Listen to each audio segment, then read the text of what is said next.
बापा पजू तू इकडे आहेस का बे? हो काऊन बे? नाही बे, अशीच भेट घ्यायला आलतो तुझी मी. हा.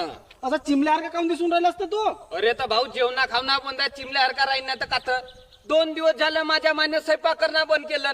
ते नुसते सुटकेस खोलते कागदा पाहिजे आधार कार्ड डोमेसियल इन्कम न फेंकम न उत्पन्न दाखला. अगं काहून आता म्हणते टीव्हीवर पाहिलो म्हणते माझी लाडकी बहीण छकुली काहू तर अमुक तमुक ते योजना सरकारनं काढलं म्हणते 1,500 भेटणार आहेत म्हणते.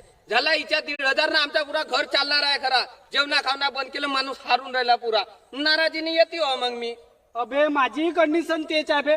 बे माझी मा गेली त्या मुरमाडीला टीसी आणण्यासाठी मामाच्या गावी. तर 2 दिवस झाला अजिबात येवालाय. मा बाप फोन करते तिला की तू स्वयंपाक पाणी अजून जा शेवटला. नाही तुम्ही उगम उगा राहा. 1,500 रुपये मला भेटणार आहे. तुम्ही उगम घरीच बसा, उपाशी राहणार तर काहीच राहा. तो हेडमास्टर काय तर बंबईला गेला का ना 8 दिवसाच्या सुट्टीवर. तो भाऊ मी म्हणून मी तुझ्याकडे आलो होतो जेवण करीन म्हणून तुझ्या घरी.